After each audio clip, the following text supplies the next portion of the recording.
Bharat Ratna doctor Bhimrao Ambedkar को कोटि कोटि नमन। ये कार्यक्रम डॉक्टर भीमराव अंबेडकर के जीवन पर आधारित है, जहां भारत की जनता के प्रति उनके योगदानों को पूरी सजगता से चित्रित और रेखांकित करने का प्रयास है। कार्यक्रम में दिखाई गई घटनाएं लब्ध पुस्तकों से ली गई हैं। इस कार्यक्रम के जरिए चैनल की ओर से एक विश्वसनीय, सजग और सकारात्मक प्रयास है कि डॉक्टर बाबा साहेब भीमराव अंबेडकर के जीवन की संघर्ष यात्रा एवं गौरव गाथा पूरे आदर के साथ घर घर पहुंचे और उनके योगदानों से सभी संपूर्णता में परिचित और आह्लादित हों। तो फिर ये धर्म गलत है ना बुआ, और वो किताबें भी गलत हैं जिसमें ये सारी बातें लिखी हुई हैं। चुप बैठ।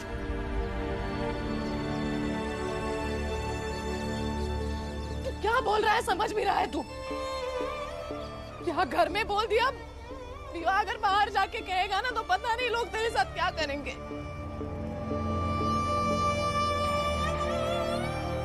पूजा करते हैं लोग इन किताबों की। तो फिर ये गलत है ना आई? उन लोगों को सोचना चाहिए कि जो औरत घर का ध्यान रखती है, खाना बनाती है, अपने बच्चों को पालती है, वो दासी कैसे बन गई? और आई, आप भी तो ये सारा काम करती है ना, लेकिन आप बाबा की दासी बिल्कुल नहीं लगती।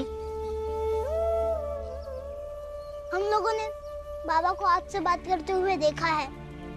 आप दोनों एकदम दोस्त लगते हो। तो फिर आप दासी कैसे हो गई? सारे लोग तेरे बाबा की तरह नहीं होते बीवा। लेकिन आई, हर औरत को मेरी आई जैसा जरूर होना चाहिए, जो अपने पति के साथ दोस्त की तरह रहे, दासी की तरह नहीं।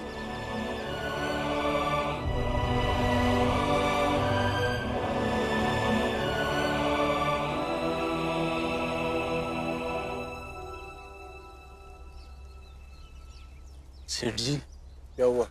सेठ जी, जैसा आपने बोला था ना वैसा जाकर बोल दिया मैंने। सेठ जी, सेठ जी, गंगा ससुराल के लिए निकल गई है। उसके साथ बाला है, लेकिन पता चला कुछ दूर तक ही जाएगा। अब मजा आएगा।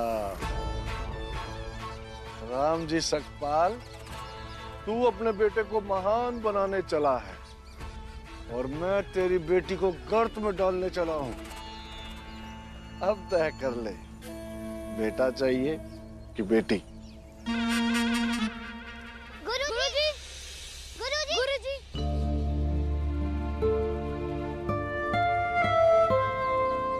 प्रणाम गुरुजी। खुश रहो, खुश रहो। मैं माधवी और ये कामदा, हम चंद्रकांत गोडबोले की बेटियां हैं। लेकिन भीमराव की मुंहबोली बहन भी है। भीमराव जब भी हमसे मिलता है ना गुरुजी, आपके बारे में जरूर बात करता है, इसलिए आज हमने सोचा कि आपसे ही मिल ले। अच्छा अच्छा अच्छा, बोलो क्या बात है?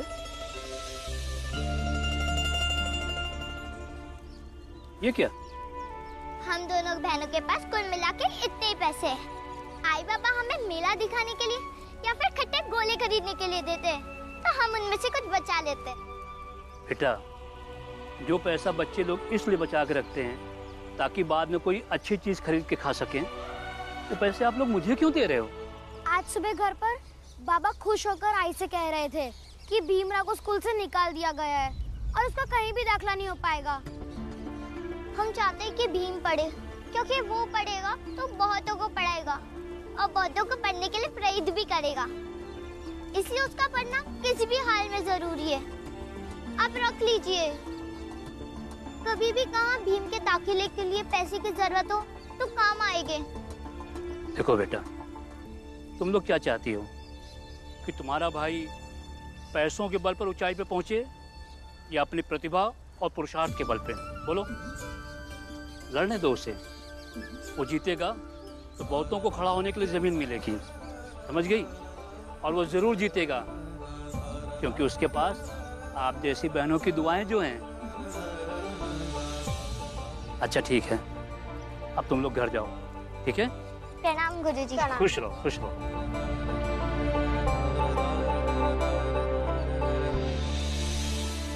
और राम जी, सब ठीक है? आज खाने में तुम्हारी भाभी ने आलू पूरी भेजी है, जो तुम्हें बहुत पसंद है।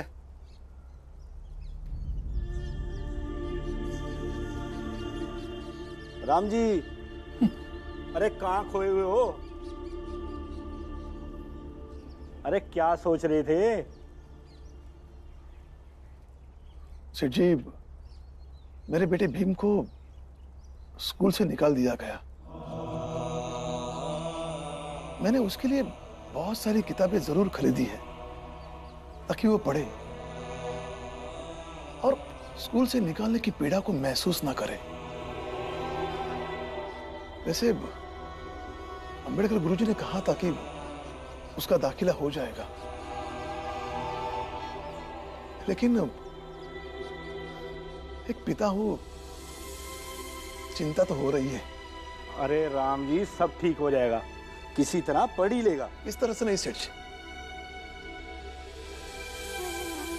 मेरे बेटे भीम के जीवन में सब कुछ किस तरह का हो जाए मुझे कोई फर्क नहीं पड़ता, लेकिन पढ़ाई किस तरह से नहीं। मैं चाहता हूं कि वो पढ़े और अच्छे से पढ़े, हर विषय का उसको ज्ञान हो। वो बच्चों की तरह नहीं सोचता, कई बार ऐसे बोल जाता है कि बड़े लोग भी नहीं सोच पाते। उसकी चिंता में समाज है, देश है, उनका दर्द है, उनकी तकलीफ है। इसलिए मैं चाहता हूं कि वो खूब पढ़े लिखे,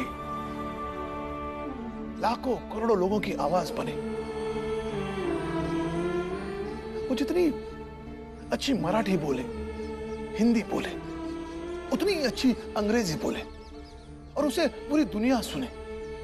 अपने बेटे को अंग्रेजी पढ़ाकर देशद्रोही बनाएंगे आप? राम जी, अंग्रेजी हुकूमत की भाषा अपने बच्चे को पढ़ाकर आप अपने देश के साथ गद्दारी नहीं कर रहे हैं?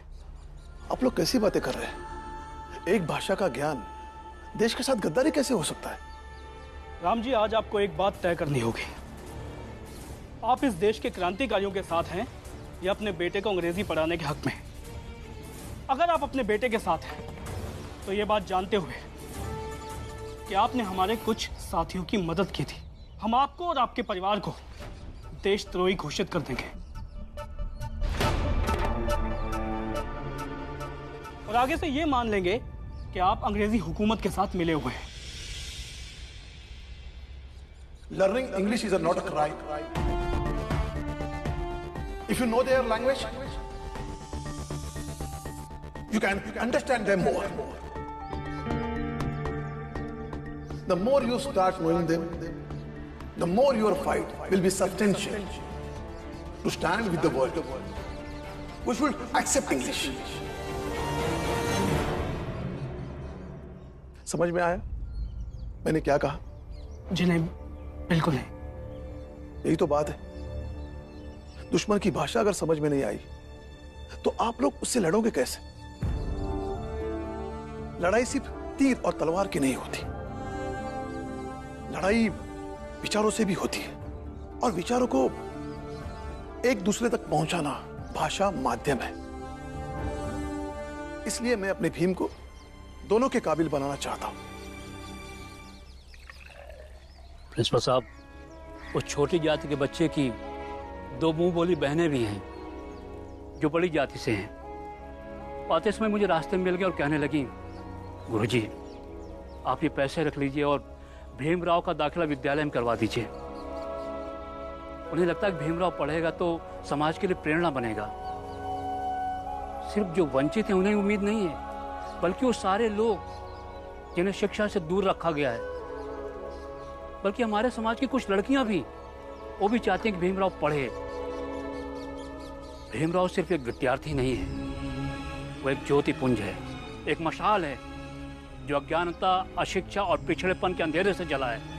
और समाज के वो ठेकेदार जो अभी तक इस अंधेरे का फायदा उठाते चले आए हैं, उस मशाल को बुझा देना चाहते हैं। जबकि दूसरी तरफ जिनकी जिंदगी अभी तक अंधेरे में गुजरी है, इस मशाल की तरफ बहुत ही आशा भरी नजरों से देख रहे हैं।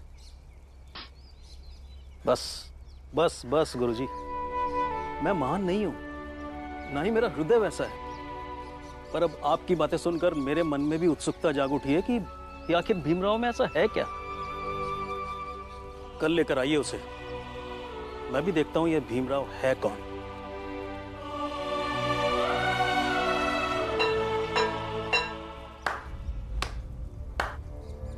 आपने बेटा पैदा किया है या बम? देखिए, मेरा बेटा हिंसावादी नहीं है, बुद्धिवादी है।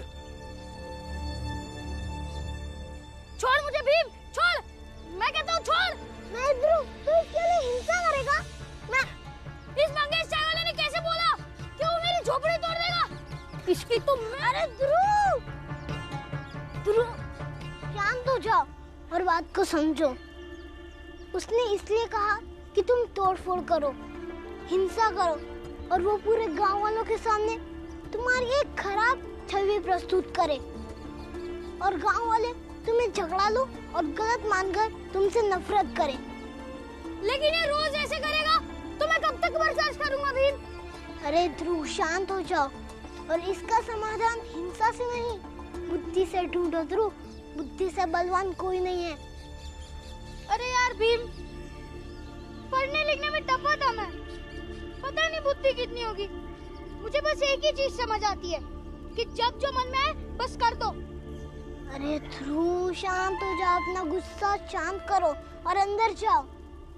अरे जाओ ना, अरे जाओ जाओ। अब सुनो ध्रुव, ये जब भी हमें गुस्सा आए भागकर अपने घर के अंदर जाओ और घर को देखते हुए एक लंबी सांस लो।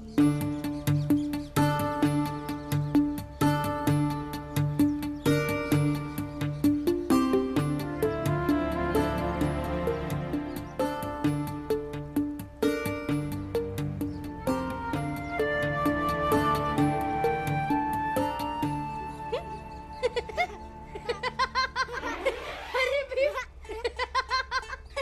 ये तो जादू हो गया।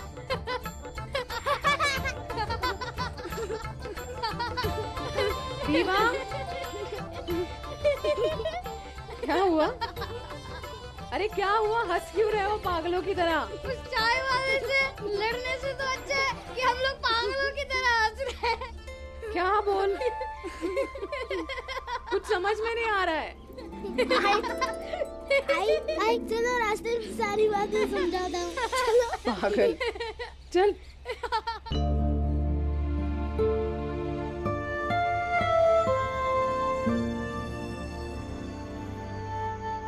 भीमाबाई, गंगाबाई का अचानक यहाँ से ससुराल जाना सही नहीं था। उसका बच्चा बीमार था, जाना जरूरी था।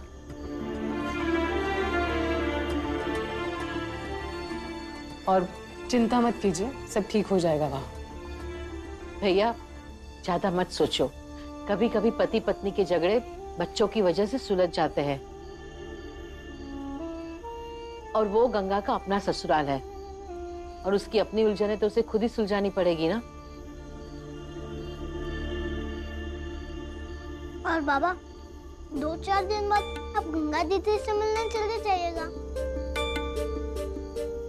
और देख भी लीजिएगा कि उधर सब ठीक है या नहीं। ठीक ही होगा बाबा। जीजाजी भीम से डरते हैं। अगर वो गंगा दीदी के साथ बदतमीजी करेंगे तो उनको भीम का सामना भी करना पड़ेगा। आनंद, तेरे जीजाजी है वो, इस तरह से बात मत कर उनके बारे में। ऐसा नहीं है आनंद भैया, अगर जीजाजी को पता चलेगा कि गंगा दीदी को भी बच्चों की फिक्र है, कि उन्हें खबर मिलते ही वो दौड़ती दौड़ती आ गई, तो जीजाजी गंगा दीदी पे नाराज होने के बजाय खुश होंगे। और अच्छा हुआ कि निरंजन काका ने सूचना वक्त पे बता दी और उनकी वजह से जीजाजी भी खुश होंगे और दीदी भी। रामजी सकपाल और उसका पूरा परिवार यही सोच रहा होगा कि गंगा ससुराल चली गई। खुशियां मना रहे होंगे, लेकिन उन्हें क्या पता तुमने उनकी खुशियों की लगाम हमारे हाथ में दे दी है।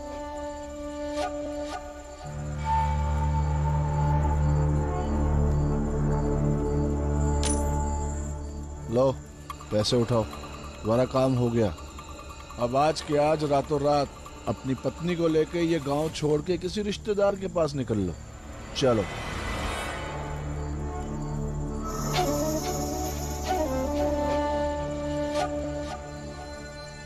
लेकिन सेठ जी, आपने जितना बोला ये तो उससे कम है।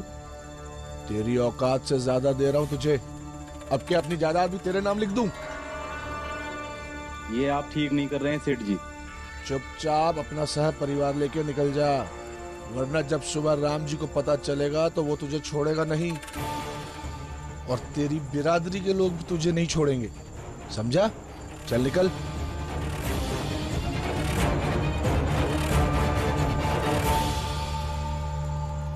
अब गांव छोड़ने के अलावा और कोई चारा भी नहीं है सेठ जी।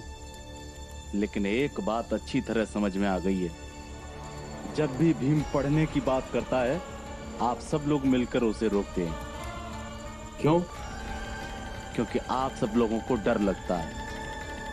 अगर हम सब लोग पढ़ लिख लेंगे तो आप लोगों से ऐसे बेवकूफ बनना छोड़ देंगे। भीमराव, भीमराव, भीमराव। जी गुरुजी। क्या हुआ बताइए। भीमराव, मैंने प्रिंसिपल से तुम्हारे दाखिले की बात कर ली है, वो तैयार हो गए हैं। कल सुबह तुम जल्दी उठकर तैयार रहना, मैं तुम्हें अपने साथ विद्यालय लेकर जाऊंगा। गुरुजी, किस विद्यालय में? यही यहाँ से 4 गांव दूर है विद्यालय। 4 गांव छोड़कर मतलब कितने दूर होगा गुरुजी? लगभग 5 कोस।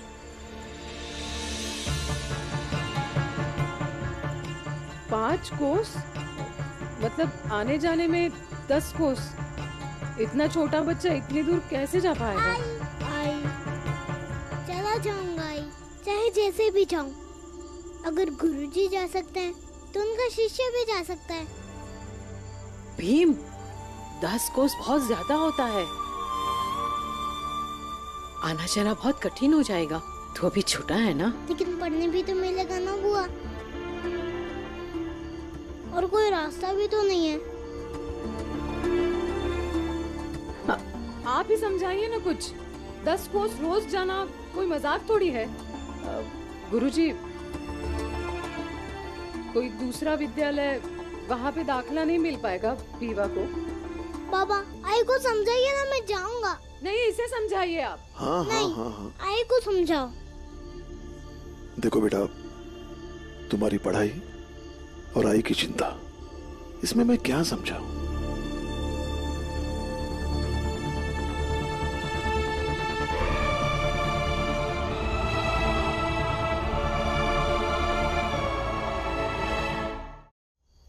अरे भीम कहाँ जा रहा है?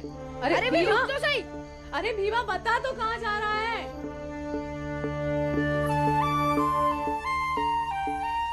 आई, ध्रुव के घर से अपने घर तक अगर 100 चक्कर लगाऊंगा तो 1 कोस तो हो ही जाएगा ना। अभी मैं आपको 500 चक्कर लगा के दिखाता हूँ, फिर तो मान जाओगे ना कि मैं विद्यालय आ जा सकता हूँ। जा रहा हूँ। अरे नहीं भीमा भाई, उसे रोको मत।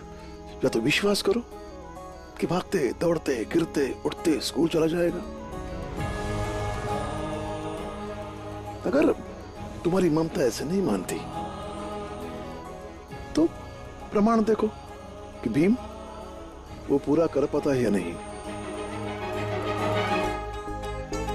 भीम? भीमा भाई, आप तो भीमराव की माँ हैं। भला आपसे बेहतर भीमराव को कौन समझ सकता है? इसलिए आप ये अच्छी तरह से जानती हैं कि भीमराव को पढ़ाई करने से कोई नहीं रोक सकता है। जाने दीजिए ना उसे विद्यालय।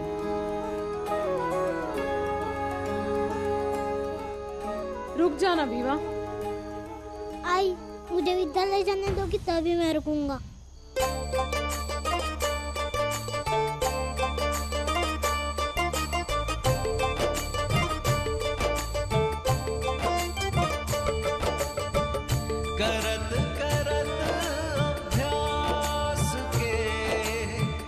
जड़ती हो तू सुजान। बस